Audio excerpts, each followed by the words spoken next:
New plans for a £20 million facelift of Birmingham's National Indoor Arena have been unveiled today.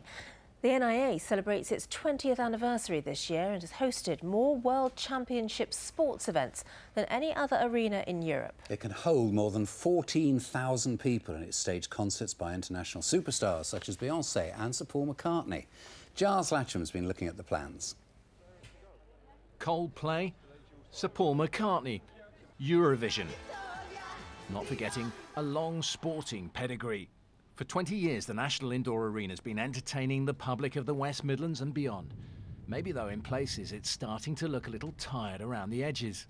Today, we're going to talk about the next generation of our arenas. Time, then, for a £20 million facelift. 2 years of work to create a huge glass frontage, making the most of its canal-side location. Now is the right time to invest in the NIA. Why we're doing this is to protect the market share, to protect the number of great events we attract to the city and to this region. And through that, we get the cultural benefit, we get the economic benefit, and we get the employment benefit as well. Together with a new library close by, it forms part of the council's big city vision for a revamped central Birmingham. And it's the council that's lending the NIA the money at a preferential rate. Its leader, Mike Whitby, said, "I'm delighted we're able to innovate and invest in infrastructure at a time when other cities might have to curtail their development plans."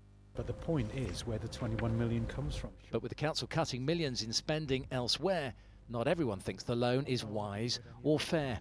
This venue brings investment into the region, there's prestige attached, it sustains many jobs. Why not invest in it in the way that the council are doing with this loan?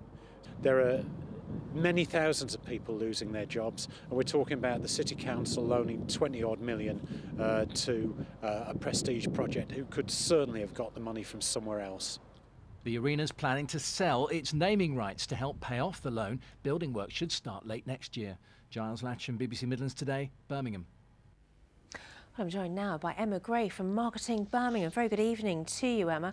Why do this, though, at a time when public money is so tight? It's really important that Birmingham remains competitive, and with this sort of new plans that have been announced, it will really help us for the future. So it's a plan about the future, about how we can make sure we remain competitive as a business and as a leisure location.